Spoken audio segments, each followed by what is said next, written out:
teman-teman sekalian, Bapak Ibu, ini lokasi tempat lahirnya Nabi sallallahu alaihi wasallam di sini. Sana arah ke Taif. Ya, yang ini tempat ambil air Zam-Zam, yang itu yang pakai jerigen yang saya pernah terangkan di Indonesia. Ya, kalau mau bawa jerigen ambil Zam-Zamnya di sana. Sekarang lagi kasih parkir. Jadi ini di sini tempat lahirnya Nabi sallallahu alaihi wasallam. Ini bagian yang pertama. Oke. Nah, beliau tumbuh, berkembang, dewasa, beraktivitas, gitu kan? Kemudian saya kasih landscape-nya dulu pelan-pelan. Yang ini, area ini, kan belakang tuh banyak tren ya, bukit-bukit ke sana tuh. Itu kan sampai ujung bukit tuh ya. Nah, area dari tepat nih yang ada toilet ini. Sampai ke ujung tuh, sampai ke Bukit Marwah. Ada yang mengatakan sampai ke bukit, dari bukit sampai ke ujung bukit. Itu areanya Sayyidah Khadijah radhiyallahu ta'ala anha. Jadi sebelum menikah dengan Nabi sallallahu alaihi wasallam, beliau sudah bertempat tinggal di sini. Jelas? Oke. Baik, sekarang tarik garis lurus dari sini, terus nanti ada pintu di sana yang ada kren kuning tuh. Yang kemarin saya sampaikan. Itu kalau ke kanan sedikit ada tangga ke bawah, di samping Gate Ali itu ada Babus Salam namanya. Babus Salam. Nah, di Babus Salam ini ada juga keluarga Nabi sallallahu alaihi wasallam, paman Nabi namanya Abbas bin Abdul Muttalib, ya, radhiyallahu ta'ala anhu. Beliau tinggalnya persis di balik pintu itu. Yang kalau kita turun dari Bukit Safa, pintu pertama itu, ya, yang ada belok ke kanan itu naik tangga, itu Babus Salam. Ada Babus Salam, itu rumahnya Abbas bin Abdul Muttalib. Abbas nanti punya beberapa putra. Putra pertamanya namanya Fudail. Saya bahas yang laki-laki aja dua karena ini perannya yang krusial. Satu Fudail, yang kedua nanti yang bungsu. Yang bungsu Abdullah bin Abbas radhiyallahu ta'ala anhuma. Saya sebutkan dulu beberapa namanya. Kemudian tarik garis lurus ke kiri sekitar jam 11. Itu ada tiang lampu dua kan? Dekat jembatan tuh, yang jembatan. Tiang lampu dua kan? Baik. Nah, tiang lampu yang paling ujung lah kurang lebih, atau yang dekat sini lah, ya, dekat sini. Tapi ini posisinya berubah. Dulu dia agak sedikit geser ke belakang. Yaitu ada yang menyebutkan ahli sejarah itu rumahnya Abu Jahal di situ. Nah, saya lihat kemarin ada ibu yang duduk di tiang lampu Abu Jahal. di area situ. Oke, baik. Nah, yang sebelah kiri ini ada Istana Raja. Kemarin sempat saya bahas singkat. Ini namanya Jabal Qubais. Ya, Jabal apa? Qubais. Ibu ingat Kubis aja ya. Ini Qubais. Dah ya, ini landscape-nya kurang lebih begini. Baik, saya pelan-pelan. Sekarang kita mulai ceritanya agak singkat dan cepat saja. Ini tempat kelahiran Nabi sallallahu alaihi wasallam. Dah. Ini semua lembah dulu. Sampai ke Ka'bah itu lembah. Kalau kita baca Quran surah 14 Ibrahim alaihissalam ayat 35 sampai 37, kita jelas temukan kalimat di wadin ghairi di zar'in 'inda baitikal muharram. Jadi samping Ka'bah itu sejak eranya Nabi Ibrahim alaihissalam itu sudah lembah yang tandus. Ya, sudah lembah yang tandus. Nanti fadilah keutamaan doanya Nabi Ibrahim alaihissalam yang diabadikan di Al-Baqarah di ayat 126 menjadikan tempat itu berkah. 30 generasi sebelum kelahiran Nabi Muhammad SAW. Allah sudah kabulkan doanya, dijanjikan akan diberkahi. Nah, ini jadi sunnah. Jadi sunnahnya itu salah satunya, kalau Anda tugas dan pindah tempat, jangan lihat tempatnya, semua bumi Allah. Jangan lihat saya pindah kok ke tempat yang gersang, di institusinya misalnya gersang, atau di tempat kerjanya kok areanya nggak enak kelihatannya. Ingat, Spirit Mekah mengajarkan, kalau kita sedang umrah, Spirit Mekah mengajarkan, semua bumi yang kita tempati punya siapa? Allah. Ya Allah. Kalau sudah punya Allah, kembalikan kepada pemiliknya, maka berdoa minta keberkahan di tempat kita berpijak itu. Nah, itu spirit awalnya. Jadi di Islam tuh nggak ada putus asa. Ya, dimanapun Anda ditempatkan, mau di Indonesia, mau di luar negeri, jangan lihat semua dengan sifat-sifat pesimis, semua optimis. Nggak mungkin Allah tempatkan kita di tempat manapun, baik itu tempat tinggal, pekerjaan, dan sebagainya, kecuali Allah punya tujuan. Ya, dan di situ diuji keimanan kita. Katanya yakin dengan Allah. Kenapa ketika ditempatkan pada yang terbaik kita kemudian mengeluh? Itu poinnya. Ya, Nabi Ibrahim itu tempatnya paling tidak ideal. Nabi Ismail paling tidak ideal. Anda bayangkan baru lahir, bayi merah itu dibawa ke tempat tandus yang nggak ada sumber air, ya kan? Tapi keduanya optimis. Begitu optimis, yang paling menarik tuh suaminya kan tinggalkan Sayyidah Hajar itu. Ditinggal dengan anaknya aja. Nah, pesan kedua adalah di peristiwa ini, nanti saya balik ke kehidupan kita kekinian. Pesan keduanya, boleh jadi dalam kehidupan berumah tangga itu akan ada tugas-tugas yang menjadikan keluarga terpisah satu dengan yang lain. Imma itu suami dengan istri, ayah dengan ibu dan anak, atau anak pergi jauh dan sebagainya. Maka apa yang harus dilakukan pertama kali? Pertama kali tarbiyah saling menguatkan. Ya, saling menguatkan. Lihat komennya Sayyidah Hajar alaihissalam. Anda bisa kebayang nggak kalau ibu jadi Sayyidah Hajar, baru lahiran ya, diajak ke tempat jauh, bayi masih merah, begitu sudah tiba di tempat itu nggak ada apa-apa, nggak ada fasilitas, rumah nggak dibangunkan, tiba-tiba suami pergi, pamit dulu ya, katanya. Kira-kira apa komennya? Tega banget, kan? Baik. Ya, lihat kalimatnya, cuma nanya. Ini diabadikan beberapa dalam kalimat hadis sejarah. Ahadza min amrillah, satu kalimat. Ini poin nih. Ahadza min amrillah, sayang, ini perintah Allah bukan? Ya, beliau cuma sampaikan ini perintah Allah. Gak nengok lagi sudah jalan. Ya, jadi bayangkan ya, ada keyakinan, itulah iman. Jadi iman itu yakin tanpa ragu. Dengan keyakinan paripurna itu cuma dengar kalimat perintah Allah, selesai. Gak ada nanya, gak ada macam-macam, gak ada konfirmasi. Jadi bawa spirit itu dalam kehidupan kita. Kalau kita menjadikan semua landscape hidup itu sebagai petunjuk dan kadar yang Allah tetapkan, itulah pilar yang keenam, qada dan qadar. Jadi kalau kita merasakan, oh saya Allah tugaskan, apa yang Allah inginkan dari pekerjaan saya, apa yang Allah inginkan dari kehidupan saya, bawa fikirnya, bawa pelajarannya, tarbiyahkan keluarga. Ingatkan, saya kalau berangkat dakwah, saya sampaikan istri saya, kasih tahu anak-anak ya, Buya mengajar. Ya, nanti kalau saya datang, saya sampaikan ke anak-anak. Ya, Bunda sudah menemani, Bunda masak, Bunda ini sayangi, doakan. Jadi semua hidup. Ketika satu pergi, yang lain hidup. Ketika yang lain pergi, yang lain hidup. Nah ini poin. Jangan sampai nanti ada tugas mesti berangkat, justru anak-anak mestinya kuat, ibu-ibunya malah kemudian menurunkan lagi spirit anaknya. Tidak hidup di dalamnya. Lalu minta kepada Allah diberkahi. Jadi kalau suami tugas, doakan. Jadi boleh. Kadang kan yang suka tidak imbang kan. Jadi kalau suami dinas yang doakan istri kan, ya kan? Nah di fikih Quran nggak begitu. Suami juga mendoakan yang di rumah. Jadi yang di rumah mendoakan kelancaran yang berangkat yang sabar mendoakan yang di rumah. Makanya Nabi Ibrahim sebelum berangkat itu beliau berdoa, ya. Wa idz qala Ibrahimu rabbi ja'al hadza baladan amina. Satu, ya Allah berikan ketenangan pada keluargaku. Berikan kenyamanan. Ya, warzuqhu, kemudian berikan rizki yang mencukupkan bahkan melimpah supaya tenang, nyaman.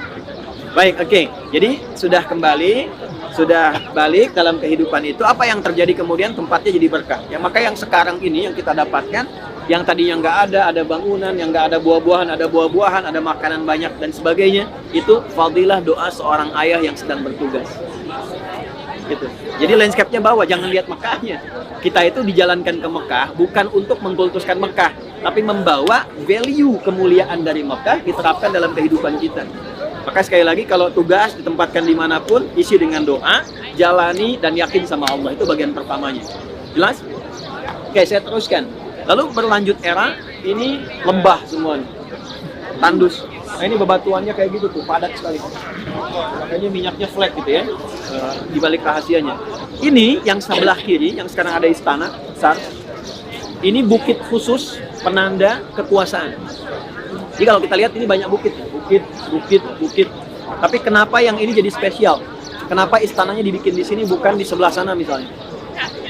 Karena bukit ini sejak zaman dulu sampai zaman jahiliyah sampai sekarang ini bukit penanda kekuasaan.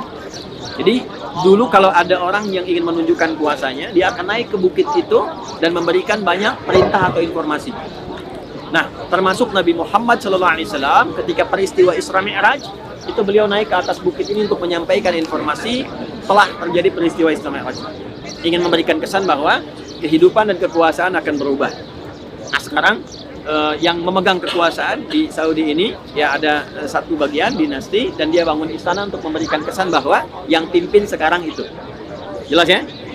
Baik, ini jadi penting nanti karena semua elit-elit di kalangan jahiliyah, kalau mereka satu ingin rapat, dua ingin kontes kekayaan, kontes kemampuan, semua tempat paling elit di sini.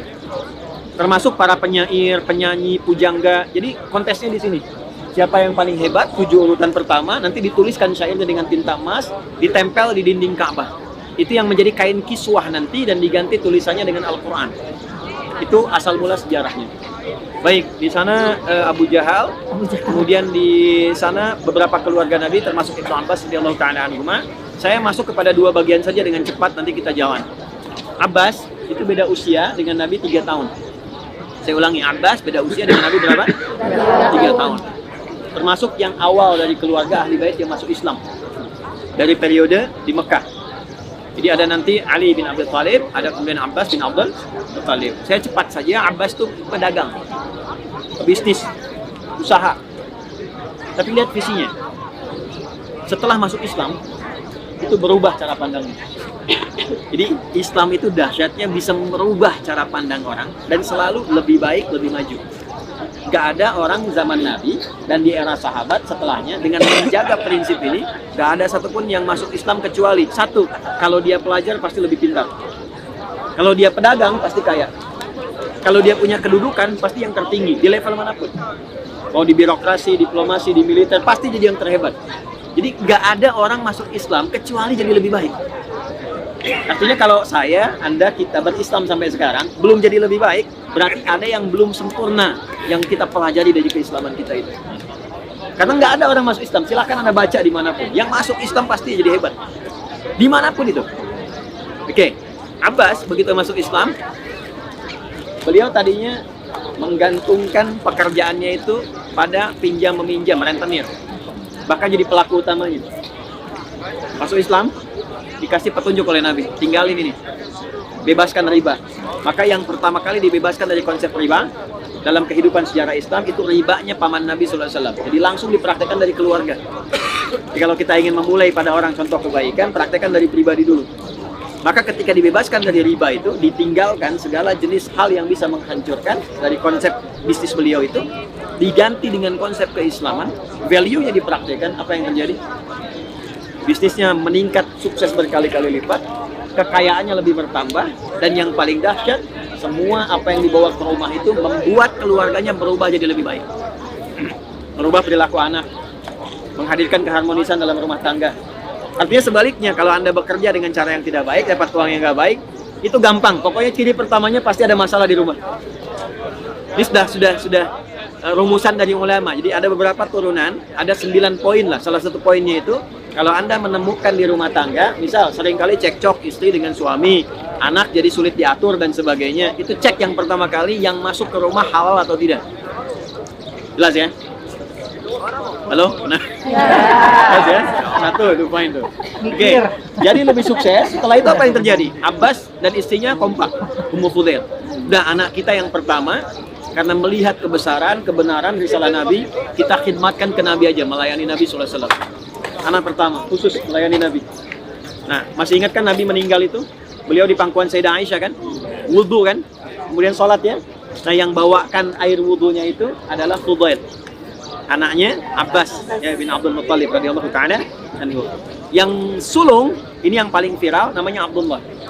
Abdullah ini usia-usia kecil lah, usia-usia begini, kecil gitu. Ya, itu sering disimpan di pelataran majlisnya Nabi. Pelataran begini gitu, jadi jalan. Makanya kalau ada anak-anak bawa gini, biarin aja jalan. Biarin, asal tidak membahayakan untuk dirinya atau membahayakan untuk orang lain, jalan. Apa yang dia serap, itu semua yang dilihat, didengar, dipelajari. Nah, semua yang dilihat Nabi, yang didengar perkataan Nabi. Gak ada yang keluar dari Nabi kecuali kebaikan, kelembutan, kemuliaan. Maka jatuh cinta dengan Nabi sejak kecilnya.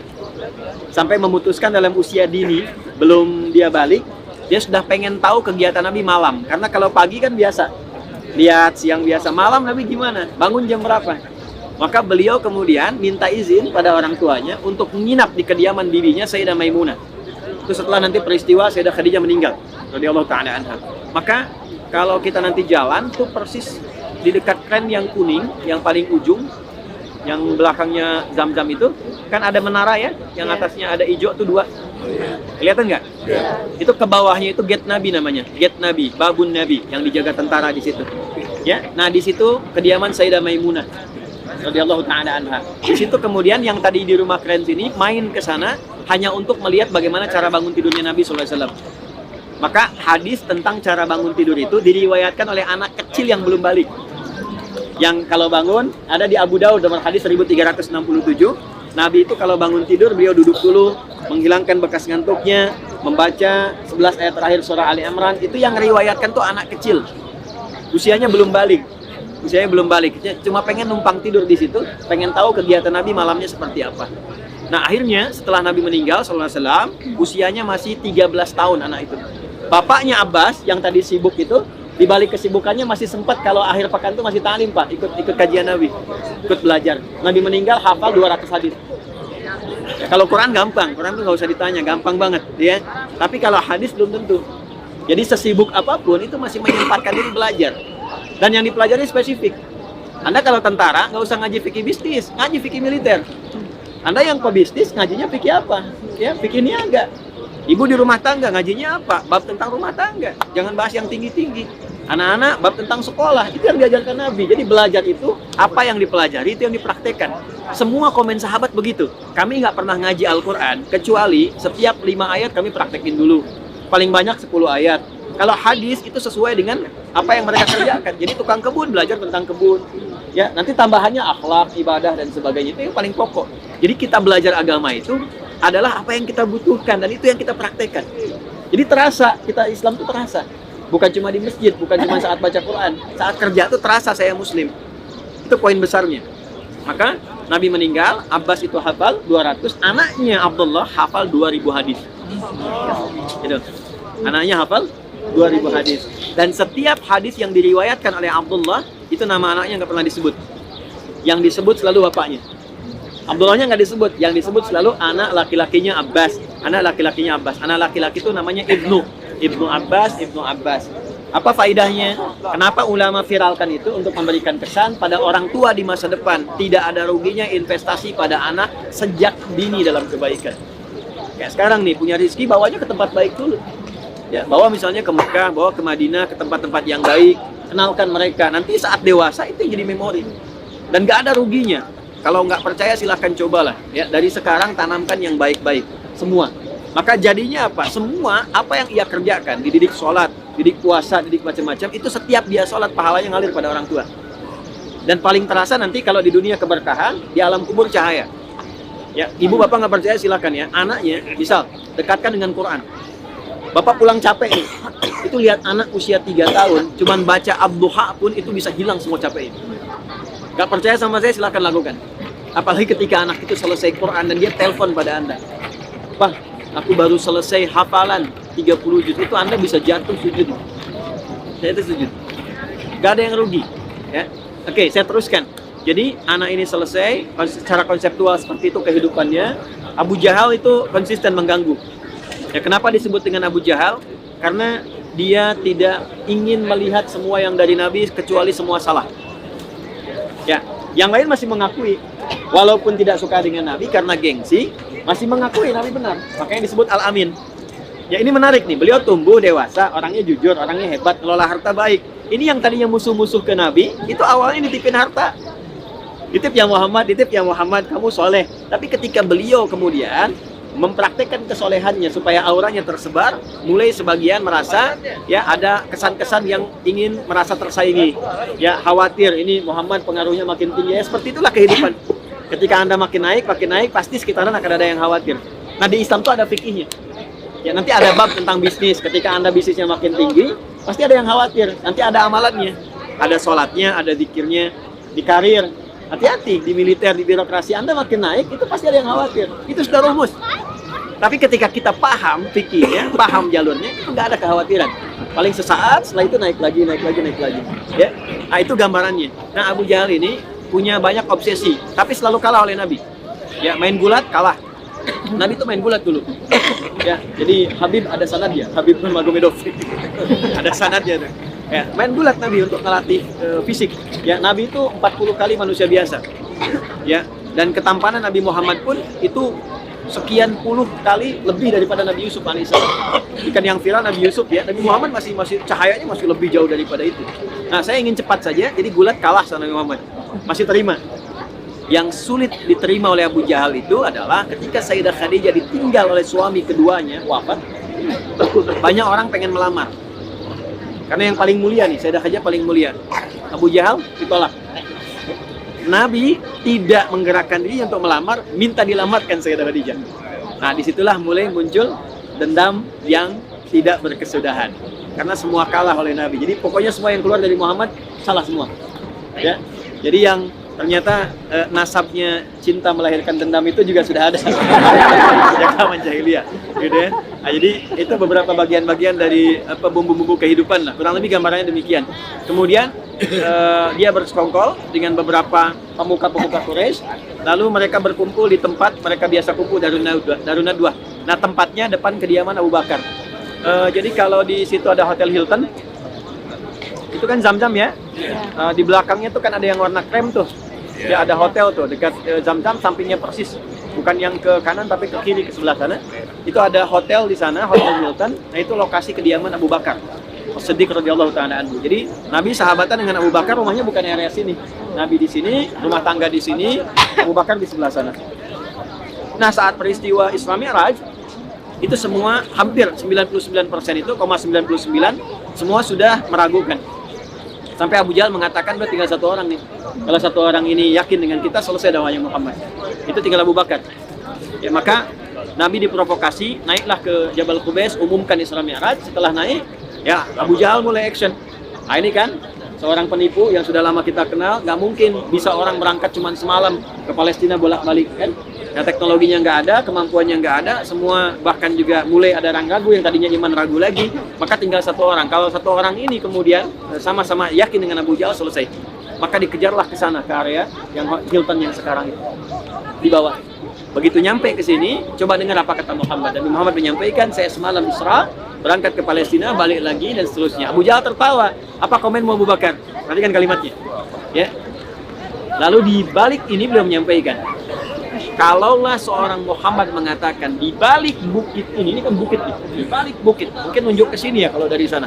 Wallahu a'lam bishawab. Di balik bukit ini ada musuh sekarang akan menyerang kita, dan itu tidak terjadi, tetap saya akan percaya dengan seorang Muhammad.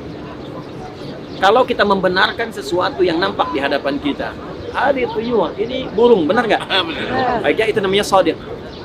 Tapi kalau saya katakan begini, di belakang bukit ini ada unta, percaya nggak? Enggak kan? Udah kan? Karena ibu nggak lihat. Tapi kalau anda percaya sekalipun tidak melihatnya, itu disebut siddiq namanya. Paham nggak?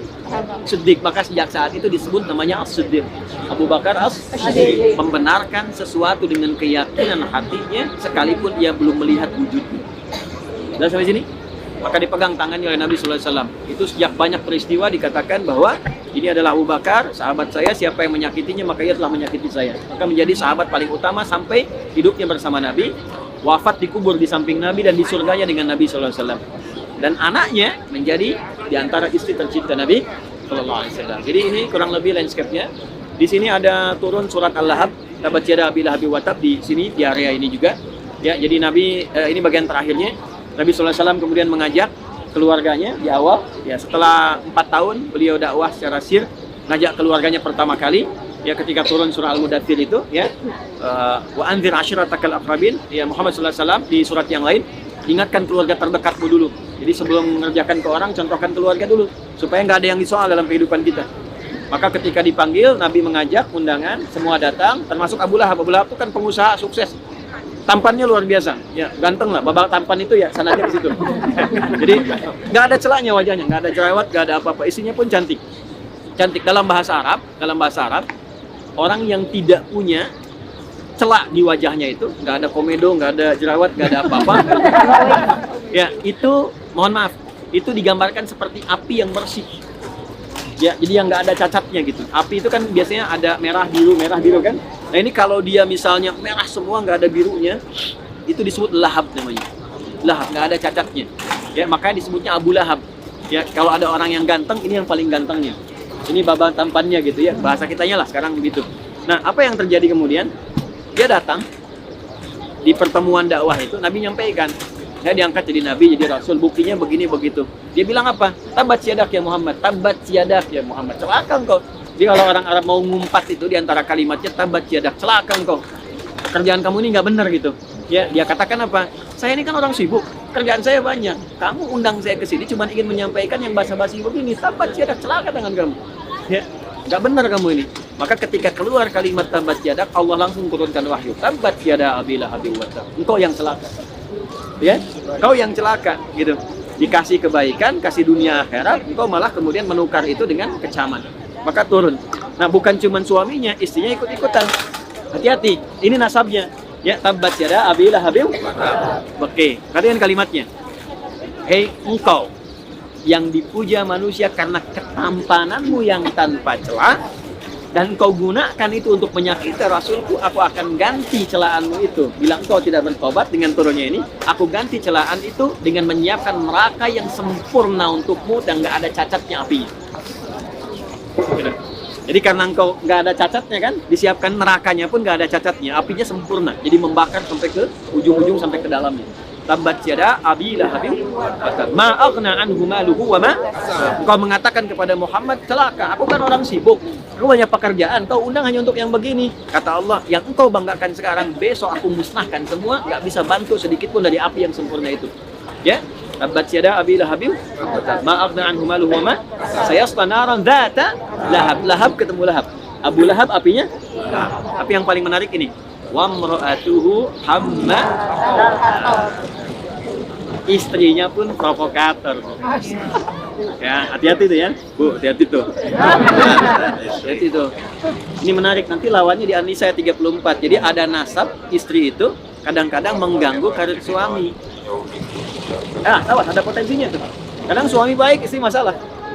Ya. Kadang-kadang sikap suami itu dibangun karena provokasi istri. Ada nasabnya. Benar ya, nanti yang suami saya juga balik. Ya, itu nasabnya ke istrinya Abu Lahab. Ya, jadi kadang suaminya sudah jalan, misalnya istrinya nyebarkan info yang tidak bagus, sehingga terjadi hal yang tidak diinginkan. Nah, celakanya begini, kalau melekat pada suami jabatan, istri pasti ikut. Tidak sebaliknya. Tidak sebaliknya. Contoh gini, kalau suami wali kota, ibunya istrinya apa? Ibu. Kalau suami RT, ibunya apa? RT. Ya, kalau suami bupati, ibunya bupati. Coba, kalau suami panglima, istrinya siapa? Sekarang saya tanya, maaf ya, kalau istrinya wali kota, pernah nggak suaminya dipanggil Bapak Wali? Selalu ikut. Nah, makanya apa? Poinnya adalah hati-hati. Kalau misalnya di suami itu ada sesuatu yang melekat, istri mesti menjaga. Sebab bagaimanapun pengaruhnya akan sangat tinggi. Ketika salah dan istri ikut, itu dua-duanya disatukan dalam kesalahannya. Hambalatul faqr. Terus dikasih tanda oleh Allah, fi jidha hablum. Allah berikan tanda supaya dikenang di sepanjang zaman. Jadi nasabnya ke situ lari. Maka orang Islam belajar, menata. Jadi di sini banyak sekali lanskap kehidupan yang merubah kehidupan kita. Jadi kalau sudah keluar dari sini, optimisme mesti jalan. Keluarga mesti lebih baik. Suami istri mesti akur dengan kebaikan, dengan anak-anak baik. Ini lanskapnya banyak sekali. Burung aja senang masa di sini. Burung aja nyaman, masa kita yang bukan burung nggak nyaman ada di sini. Gitu ya. Paham sampai sini?